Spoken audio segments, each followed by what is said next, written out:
Here's the accurate diagram of your mind.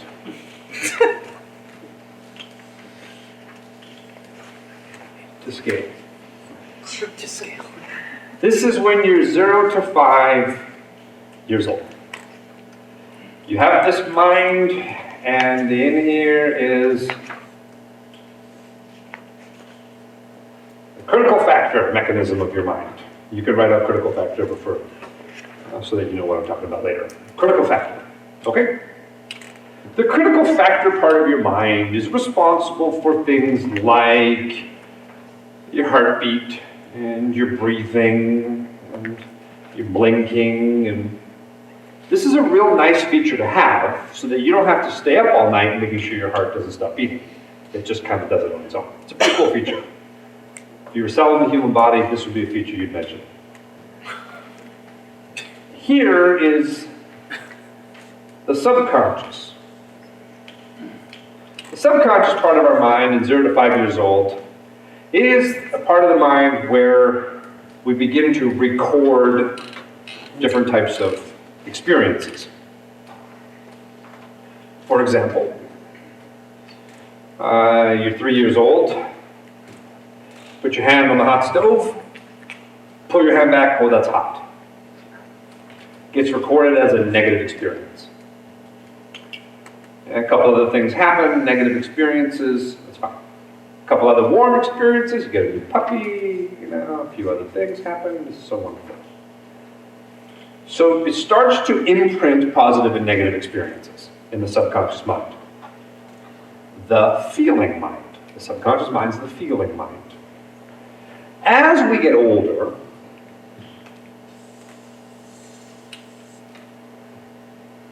this critical factor is still there, but the orientation somewhat changes. No, this isn't accurate. Don't argue with people that, oh, it's a divide, whatever. Then the subconscious mind is still here with our positive and negative experiences. But now we've developed something called a conscious part of our mind, conscious part of our mind. Okay? So, sorry, let me move this ahead.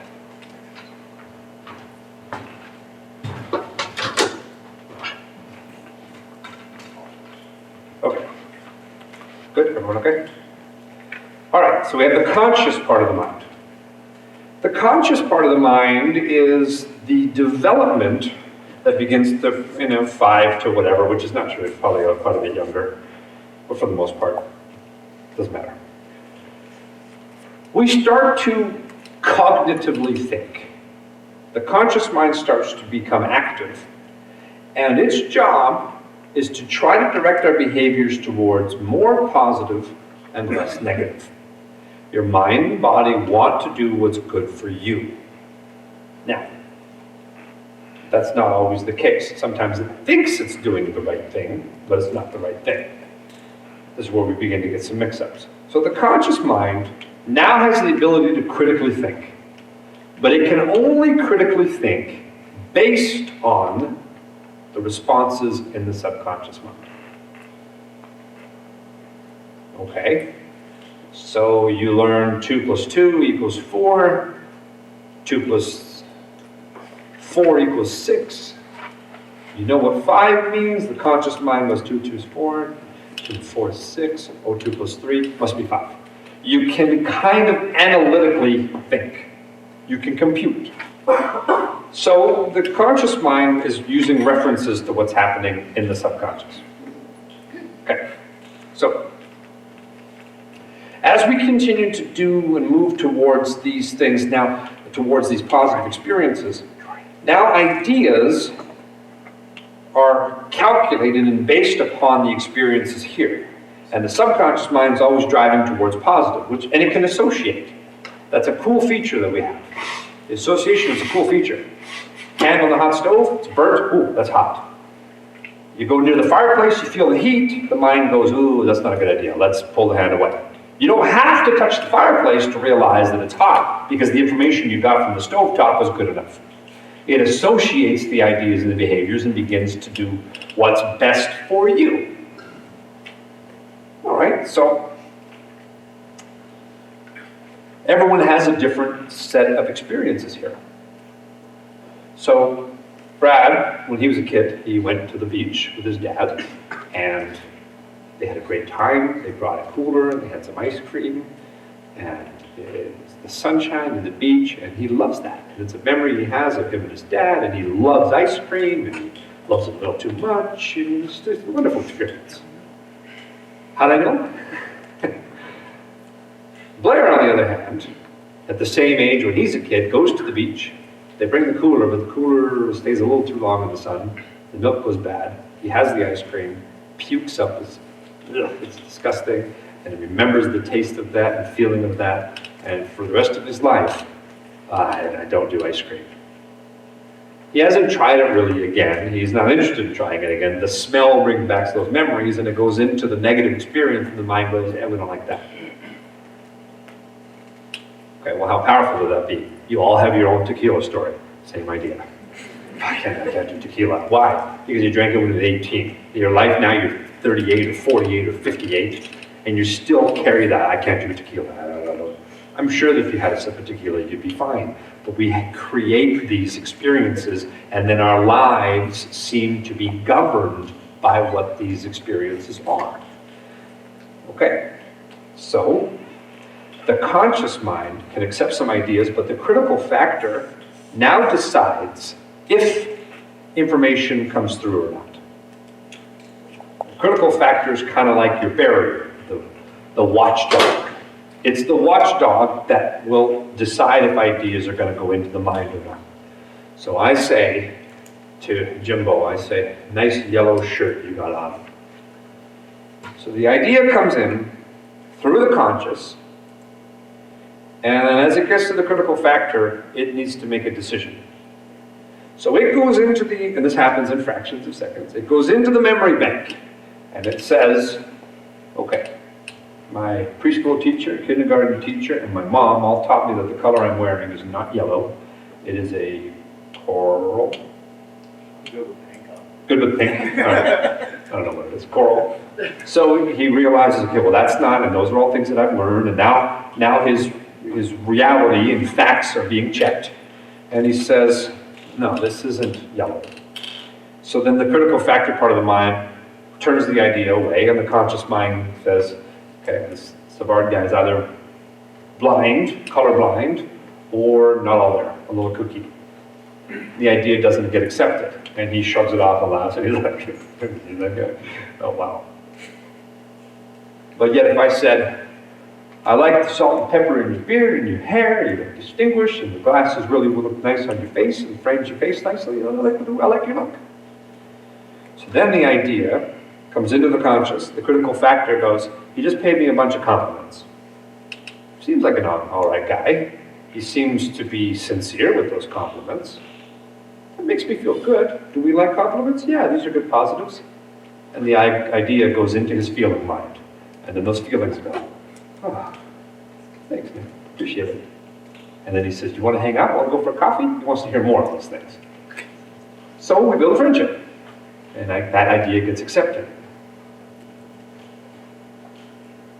Now these ideas can take a permanent effect in your mind for the rest of your life. A girl gets raped at 15.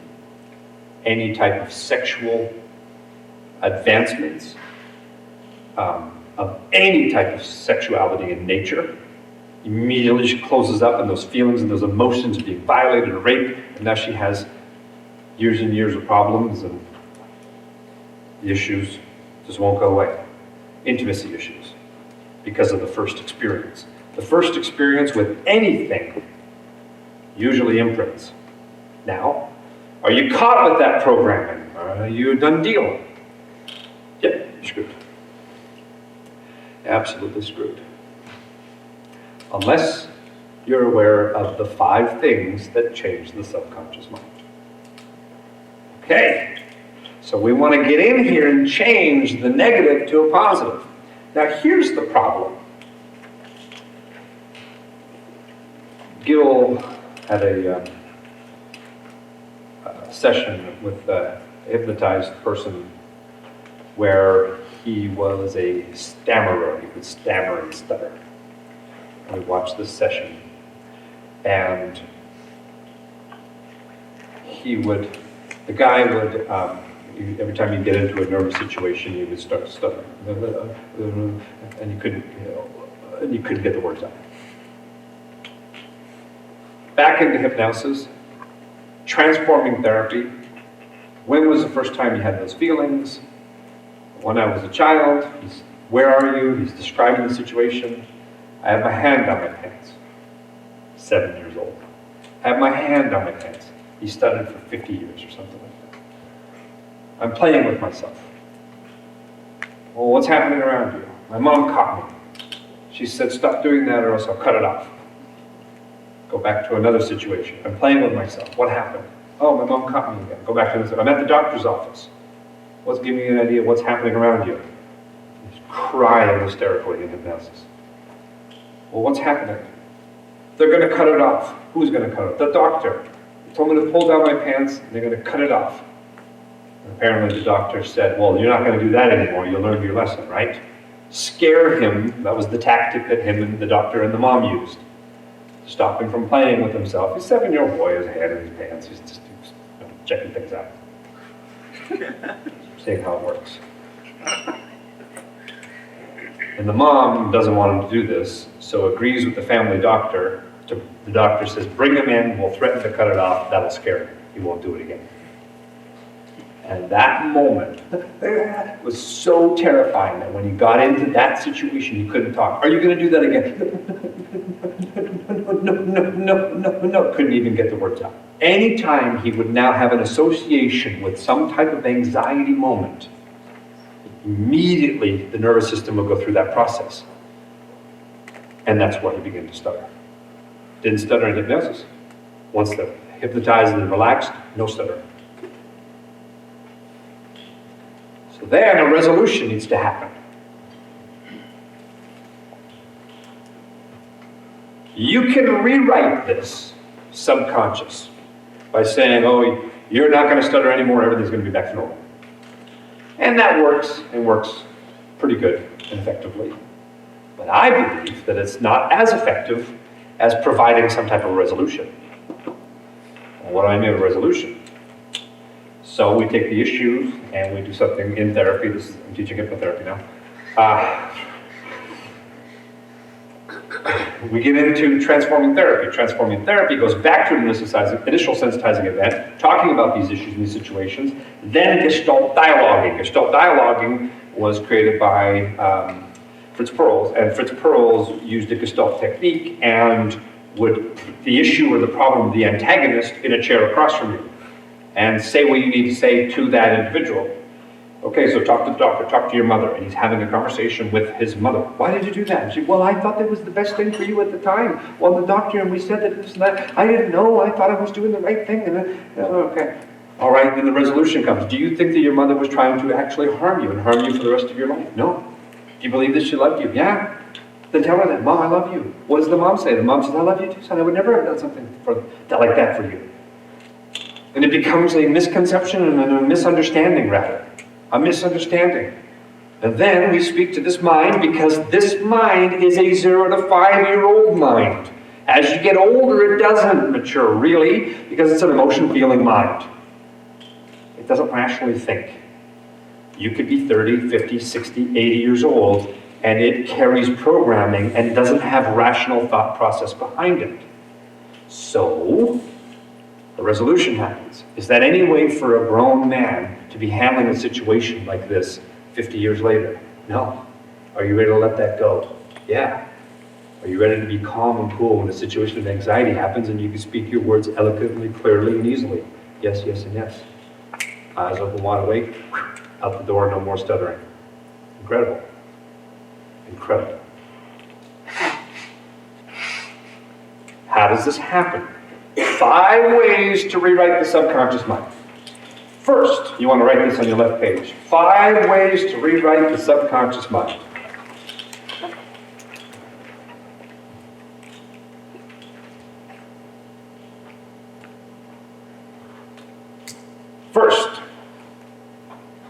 Repetition.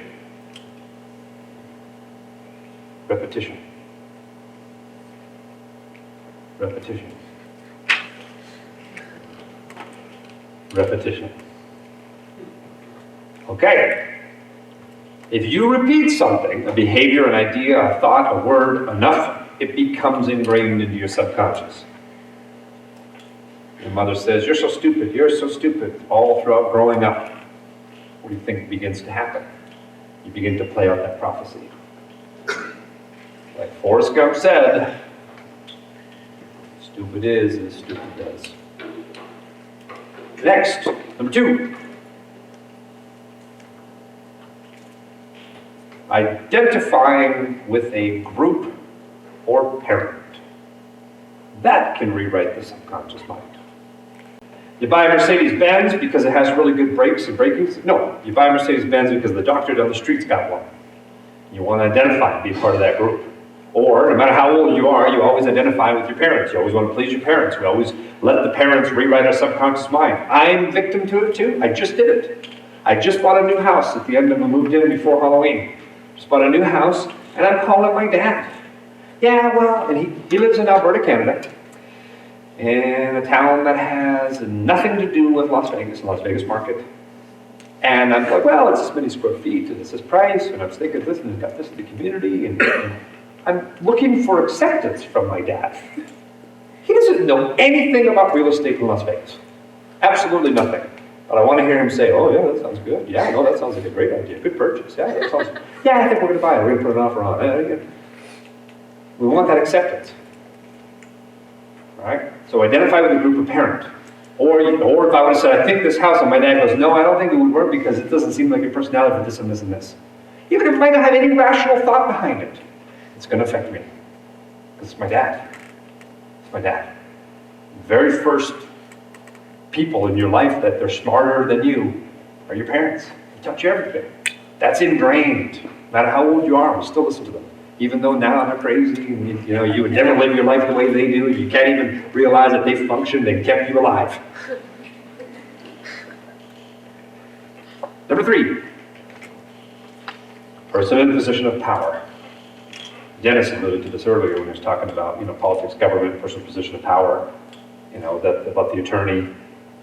You go in and you talk to an expert, they know everything. So you go, and you accept all those ideas.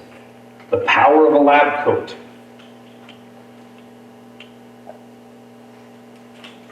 Because the doctor knows. The doctor knows everything.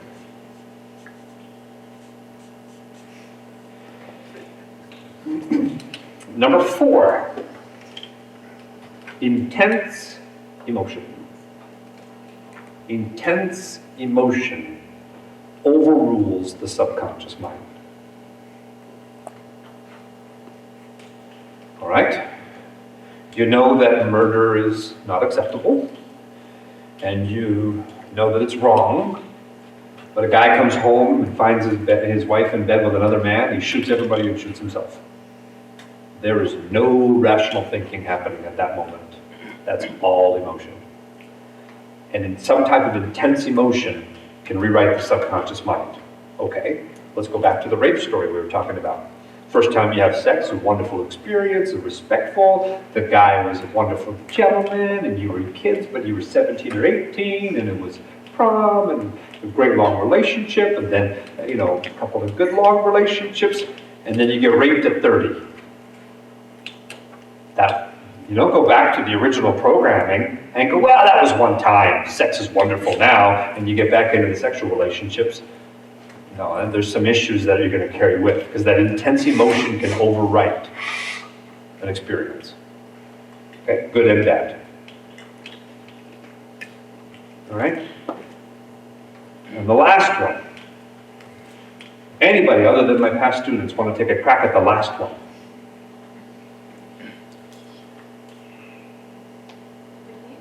Beliefs? No, not quite. Worst case, you'll be wrong. Worst case. Take a shot at it. So like replacing the thought that they were having with something positive or No. Spiritual experience? No. Yeah. Fear. Fear? No.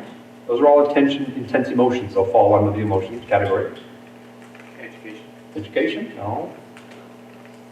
Condition. What class did you sign up for? Hypnosis. Thank you. That's kind of a trick question. Hypnosis. Hypnosis is one of the most effective ways to rewrite the subconscious mind. Okay. Well, what does hypnosis do that these others don't? Hypnosis opens this imaginary little pathway by the critical factor and lets ideas come into the subconscious mind. So when people go into hypnosis, the conscious activity gets minimized to the point that the ideas get accepted into the subconscious mind, like a dreaming state. When someone's sleeping, you can actually influence their dream. I talk to my children every single night. I go and tuck them into bed. I go and adjust them, come home from work, and adjust their bed. And I'll just start talking to them. Are you having a good sleep? Yeah. I know you're gonna have a great day tomorrow. I'm excited to see what you get accomplished tomorrow. I love you very much. You love Daddy too? Okay, I love you. Give me a great big kiss. Full conversations. And I'll program them with ideas, good positive suggestions. And it's effective. And we can play in the subconscious mind and rewrite a lot of those ideas as long as we don't alarm the conscious or critical factor. The critical factor is like our subconscious watchdog. It's sleeping, but lightly. So we want to accept and put ideas into the subconscious mind without alarming the critical factor part of the mind. Okay? So, this goes back to what I was talking about in this section. Draw mental pictures. There's a couple of key words that we, as hypnotists, use to soften the suggestion. Get it into the subconscious without alarming the critical factor part of the mind and the conscious part of the mind. And those are usually some type of canceling conjunction. The subconscious mind is a simple mind, and it accepts the words in the general form, without all the little words around it. That's like saying, don't think of a pink elephant. You can't not have the image of a pink elephant in your mind because you have to think of the image to be able to not think of it. So the subconscious mind accepts pink elephant. It's the conscious mind and the critical factor that's filtering those other words. So we would load a suggestion into the mind by drawing mental pictures, putting things in there so you're relaxed and your legs are heavy weights.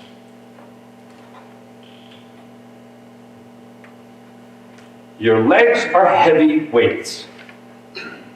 No, they are not. Idea rejected. Because that is an absolute. When you speak in absolutes, you potentially could alarm the critical factor. What would be better? Your legs are relaxed just as if they were lead weights. The subconscious mind here is relaxed as lead weights. The critical factor part of the mind goes just as if, we can imagine and we can pretend. I'll let that through. Small difference in wording, very, very different in power and effectiveness. Agreed? Anyone have any questions about that? Perfect.